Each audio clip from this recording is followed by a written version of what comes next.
देखिए, आज ही हम लोगों ने सरकार की तरफ से महिला बाल विकास मंत्री ने अपनी स्टेटमेंट दी।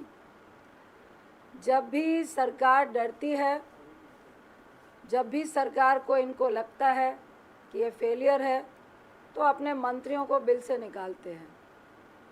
ये सरकार जो है भगोड़ा सरकार है, जो विपक्ष से डरती है, जो सदन में आने से डरती है, जो सदन में आके विपक्ष के प्रश्नों का जवाब देने से बचती है, भगौड़ों की तरह भागती है। हमारा सिंपल सा सवाल था, सिंपल सी डिमांड है कि प्रधानमंत्री सदन में आए। हमारी सिंपल सी डिमांड है कि हम फर्स्ट आइटम 267 राज्यसभा में और एडजर्नमेंट मोशन लोकसभा में मणिपुर हिंसा पे चाहते हैं कि बहस हो, फर्स्ट आइटम। क्योंकि जो मणिपुर में हो रहा है, लगभग 80-85 दिनों से लोग तो कहते हैं कि 23 अप्रैल को जिस दिन हाई कोर्ट का फैसला आया, उस दिन से ही वहाँ पे हिंसा हो रही थी। हम चाहते हैं इन सवालों का जवाब सदन के भीतर आके प्रधानमंत्री दे, होम मिनिस्टर जवाब दे। आखिर ये हिंसा 90 दिनों से हो रही थी, क्या इनपुट जो है आपकी जो गुप्त एजेंसियां हैं, क्या होम मिनिस्टर को भी इसकी जानकारी नहीं थी? क्या प्रधानमंत्री को भी इसकी जानकारी नहीं थी? क्या मुख्यमंत्री को भी उनके प्रदेश में हिंसा लगातार 80-85 दिनों से हो रही है, उनको जानकारी नहीं थी? क्यों छिपाया गया? क्या आप सदन के भीतर आके ये कहेंगे कि क्यों छिपाया गया, किस लिए छिपाया गया? क्या प्रधानमंत्री आके सदन में जवाब देंगे कि क्या आपकी सरकार फेलियर थी? क्या आप ये जवाब सदन के भीतर देंगे कि आपका मुख्यमंत्री कह रहा है कि जो 2 महिलाओं का वीडियो वायरल हो रहा है, जो उनके साथ दुर्व्यवहार हुआ है, जिस तरह से उनके शरीर को असम्मानित किया जा रहा है, मांस को नोचने जैसे एक राक्षसों की तरह जो बिहेव हो रहा है, और सीएम कह रहे हैं कि ऐसे 100 एफआईआर और घटनाएं होंगी, क्या इसकी जानकारी प्रधानमंत्री को नहीं थी? हम लोग की सिंपल डिमांड है और अनफॉर्चुनेट है कि ये लगातार सिर्फ राजनीति कर रहे हैं। प्रधानमंत्री ने जब एक स्टेटमेंट दी, वो भी सदन के बाहर, तो उसमें पहले राजस्थान की बात, छत्तीसगढ़ की बात। हम नहीं कह रहे कि हम रेप के खिलाफ नहीं है, अगेंस्ट नहीं है, उनके साथ दुख नहीं है। आज की तारीख में क्या वो सिंपल तरीके से ये नहीं कह सकते थे कि हम महिलाओं के साथ हैं, हम उनके सम्मान के साथ हैं, और जो मणिपुर में हिंसा लगातार 90 दिनों से हो रही है, उसका मैं जवाब देने के लिए सदन के भीतर तैयार हूँ। हम लोग की सिंपल सी ये डिमांड है, और मुझे लगता है मैं खासकर इनकी महिला बाल विकास मंत्री साहबा को बोलूँगी, जिन्होंने आज उसको अंतर्राष्ट्रीय मुद्दा, और ये अंतर्राष्ट्रीय मुद्दा है, इंटरनेशनल सिक्योरिटी का मामला है। हम भी तो यही कह रहे हैं कि ये बॉर्डर इलाका है, वियतनाम का बॉर्डर है, वहाँ से ड्रग्स की भी बहुत सारी स्मगलिंग होती है।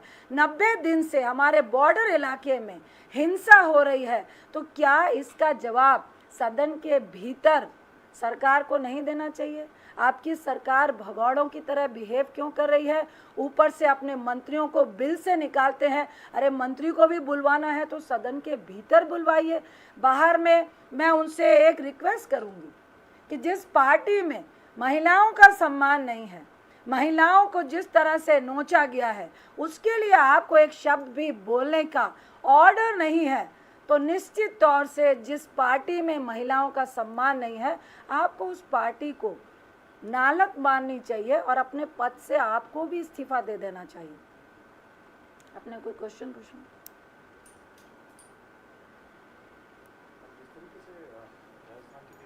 सामने आई है, जिसपे स्मृति ईरानी ने कहा है, और आप भी के मिनिस्टर हैं जिन्होंने किया या स्टेट का एक्शन वुमेन के ऊपर जो एक्शन लिया गया है या इंस्टिट्यूट दिखाई गया, उस पर आप कैसे देखते हैं? देखिए, मैं सिंपल शब्दों में कहूँगी कि आज की तारीख में आप राजस्थान की बात कर रहे हैं, छत्तीसगढ़ की बात कर रहे हैं, उत्तर प्रदेश की बात क्यों नहीं कर रहे हैं? दिल्ली की बात क्यों नहीं कर रहे हैं? मध्य प्रदेश की बात क्यों नहीं कर रहे हैं? हरियाणा की बात क्यों नहीं कर रहे हैं? क्योंकि सवाल राजस्थान का, छत्तीसगढ़ का सवाल ये नहीं है कि जहाँ पे कांग्रेस की सरकार है, जहाँ पे भाजपा की सरकार है। सवाल ये है महिला के साथ जिस तरह का अमर्यादित व्यवहार हुआ है और जो मणिपुर पे हो रहा है, जो हमारा अंतर्राष्ट्रीय बॉर्डर है, जहाँ पे वियतनाम है, जहाँ पे और बहुत सारी बातें हैं, और 90 दिन से आप हिंसा को रोकने में फेलियर हुए हैं, तो वहाँ पे आप इन बातों को डाइवर्ट करने की कोशिश कर रहे हैं।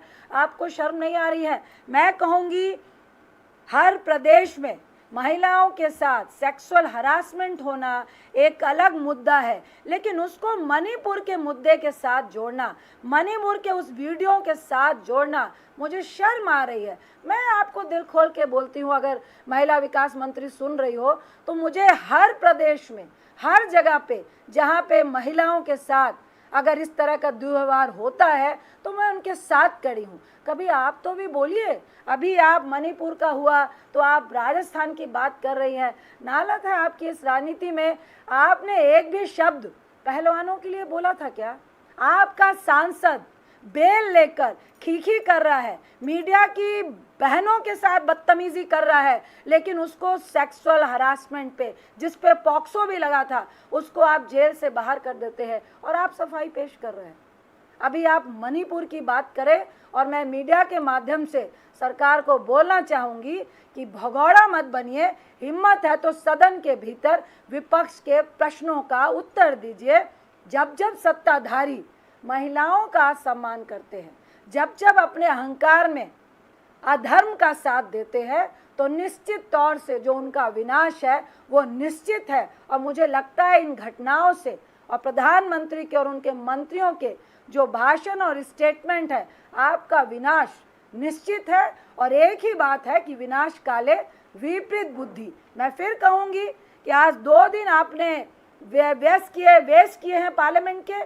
हम फर्स्ट आइटम 267 एडजर्नमेंट मोशन में जो अति महत्वपूर्ण है, मणिपुर का जो इशू है, 150 लोगों की डेथ हुई है, 50,000 लोग लगभग बेघर है, लगातार वहाँ पे हिंसा हो रही है, इंटरनेट बंद है, एक दूसरे विलेज में लोग बंकर बना कर लड़ाइयाँ कर रहे हैं। उनके पास जो आर्म्स है, जो हम लोगों को सूचना मिल रही है, वो आपके पुलिस के पास भी नहीं है। जो महिलाओं के साथ व्यवहार हुआ वो पुलिस से छीन के लेके गए। उनके बेटे को भाई को मार दिया गया, पति को मार दिया गया। इन सवालों का जवाब हम सदन में चाहते हैं। आप आकर हमारे सदन में, अगर आप डरते नहीं हैं, आपका 56 का सीना है, तो इन सवालों का जो जवाब है सदन के भीतर देना सत्ता पक्ष वालों का कर्तव्य बनता है। वेस्ट बंगाल के जो मुख्यमंत्री है, उन्होंने अपने टीएमसी के यूथ कार्डर को संबोधित करते हुए कहा कि बीजेपी, क्योंकि प्रधानमंत्री मोदी जी मणिपुर के ऊपर और बंगाल के ऊपर बात कर चुके हैं, तो जो बीजेपी का कार्डर है वो एक स्टेज इवेंट करेगा कैमरे के सामने ताकि दिखा सके इन चीज़ों को, और उन्होंने इसी में पुलवामा का भी नाम ले लिया था। इस पर आप क्या? देखिए, जहाँ तक बंगाल का और जो मालदा का इंसिडेंट उन्होंने जिक्र किया है, उस पर डीजी ने सामने आकर उसको डिनाई किया है और उन्होंने साफ कह दिया कि वो फेक है। जहाँ तक मैं ममता दी को जानती हूँ, वो एक महिला है और मुझे नहीं लगता। देखिए, मैं फिर बोलूँगी कि मैं ये नहीं कहती कि किसी भी प्रदेश में महिला के साथ बदतमीजी नहीं होती है, लेकिन हम उसके साथ खड़े हैं, एक जनप्रतिनिधि उसके साथ खड़ा है, ये बहुत महत्वपूर्ण होता है।